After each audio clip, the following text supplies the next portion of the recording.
on their way to take out another human world. The fleet commander looks over the reports of the potential human defenders they will face. Their admiral, or war leader, as they say it, screams, "Explain this!" The subordinate cowers slightly. I'm sorry, ma'am. We've run through the decryption 5 times, but this, I don't know. This is all we have, and we can't quite make sense. It then grabs the data pad, looks over, and the war leader starts laughing heartily. The subordinate looks and says, "Ma'am, I don't understand." "You have not studied any human history," the war leader said. "This piece here says they intend to use fire. They use fire throughout their history. Maybe you should look into it. You see, they've used fire throughout all their warfare to burn their own people, burn structures, burn vessels, even burn entire nations. But the silly humans actually believe they can stop our fleet with fire in the vacuum of space?" Saying this, everyone listening begins to laugh as they begin to slam their claws and tails onto the deck, as if you laugh so hard at the idea that they actually lost a couple of feathers. Eventually, the crew did calm down, many of them wiping tears from at least one of the 4 eyes that they have. The war leader looked out and could see their fleet that consisted of 2 battleships, 5 destroyers, 2 frigates, 19 corvettes, and 1 invasion carrier. To this point, the main guns could actually take out the paltry defenses humans have around their planets, leaving the planet open for invasion. Looking over the previous invasions, they could see that the human worlds that they've dealt with only have a population of 2,000 to 555,000, with barely any ships to fight against. Most are either torn apart or jump away as soon as the battle actually begins. The war leader closes her eyes for just a little bit and thinks about how the species look, these humans. They look as though they're a prey species due to their limited spacefaring capabilities and their inability to fight in space. Well, at least in space. On the ground, these soft, squishy, tender morsels always seem to be armed with something, usually a very large projectile weapon. Weapons strong enough to end a Lorian with just a straight hit, many times blowing them in half. Many hope they don't get struck in the limb as they'll simply come off.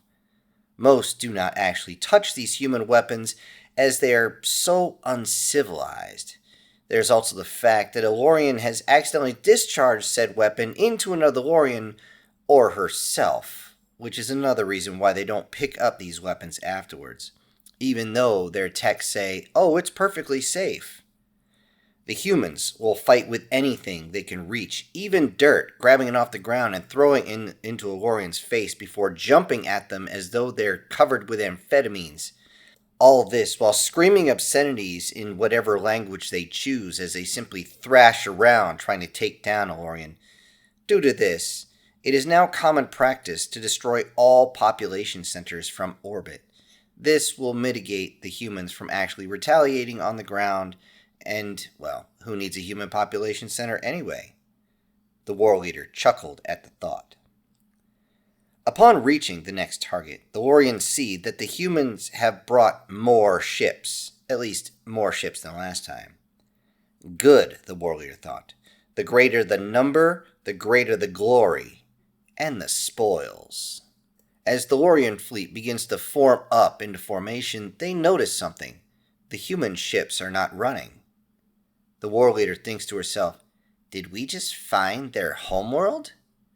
Pity, I expected more." As they approach, they notice a large cargo hauling ship inside the human formation. The war leader thinks to herself, "They must be truly desperate."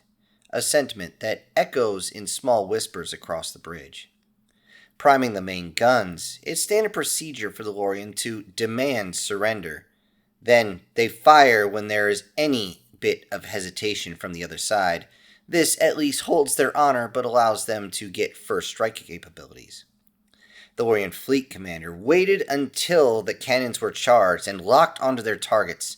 The human fleet just seemed to sit there, seemingly accepting their fate. This is Grand War Leader of the She didn't have time to finish as the large cargo hauler suddenly jumped out of the human formations and appeared in the center of her fleet. The cargo hauler jumped perfectly between the two battleships and only 1,007 meters away from the bow of the huge invasion carrier, and the invasion carrier was not slowing down as it was still pushing forward. Before the war leader had time to process what had just happened, the human cargo hauler reclassified itself.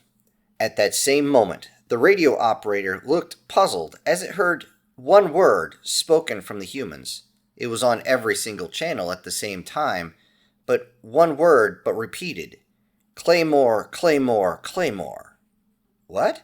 At that moment, the cargo hauler exploded with the force of a small supernova. The heat from the blast was enough to turn the exterior of the battleships, at least the side facing this cargo hauler, into complete goop, as the metal simply lost all its integrity.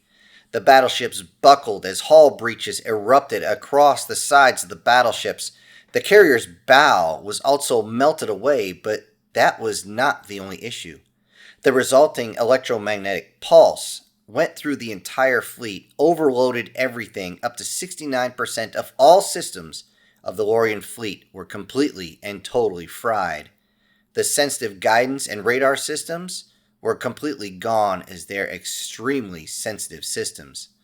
Not even a second after that explosion, billions upon trillions of ball bearings punctured every single ship in the Lorian fleet. These damaged even more systems as ship-wide hull breaches began to open up, and these would be more than an entire ship of damage control could even handle.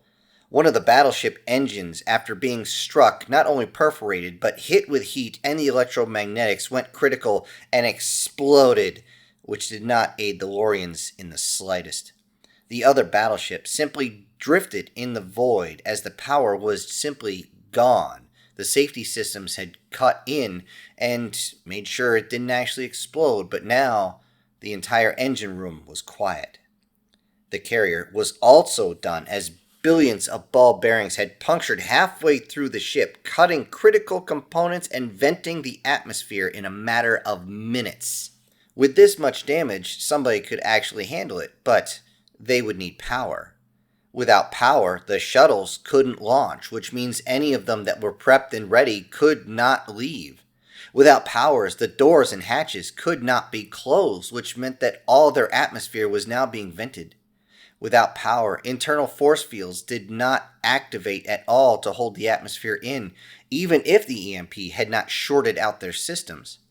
The crews tried to get into suits as fast as they could and handle things manually, but by the time one even got suited up safely, at least 150 next to them were dead due to asphyxiation. The rest of the fleet was not doing well as they desperately attempted to restart their engines and get power up as air simply seeped out from tiny holes all over their ships. The war leader got back onto her talons and looked through the massive viewport. Many of these ports were cracked and damaged. There's also small holes all over one side of her ship. The ship she is in is drifting as it has absolutely no power. She realizes this, and the artificial gravity is beginning to fail. Looking around, she sees the debris from the other battleship and simply opens all of her eyes very wide. The sight of the aft half of the ship simply being gone, exploded from the inside, was something she never thought she would see. Turning even more, she looked back towards the carrier, which was now adrift and heading in the opposite direction. Considering the amount of force it must have taken to actually drive the ship backwards, the actual kinetic force of everyone being thrown against the bulkhead meant everyone was now just jelly if they weren't already in protective suits. The rest of the fleet was also drifting and spitting atmosphere in all different directions. She was able to focus long enough to see the humans charging in at full burn with all guns blazing, firing all sorts of solid projectiles. Their limited energy weapons, missiles and torpedoes were everywhere. Even point defenses were simply spraying across the fleet. She chuckled to herself, as this would have been an easy situation to deal with before her fleet got exploded from the inside. Now, she watches her ships get splashed one at a time as torpedoes come in, strike in, penetrate, and explode from the outside. Missiles take apart the outside. Point defense systems and main guns perforate the entire ship. And then, if the humans want, they just keep firing until there's nothing left. Systematically, humans are taking them apart the same way that they were taking humanity apart. This made her laugh just a little bit more as she realized that with one simple trick, humanity had actually turned the tides on her. She looked around the bridge and realized that most of her bridge crew was either unconscious or already dead. As something exploded against the hull, the ship rocked sideways, and then something struck her arm. She looked down, trying to keep her feathers out of the way so she could see, and she saw what was on that priority message, the one that didn't make sense.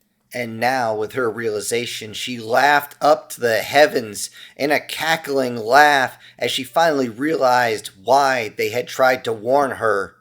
She thought in that moment to herself as the humans' ordnance streaked at her bridge, realizing she only had a moment. She kept thinking of the 2 words that was on that report, the warnings of what the humans would send.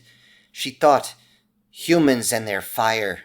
So this is what happens when you face a human fire ship. Hello everybody, this is Syntax. Thank you so much for joining me today on this short story.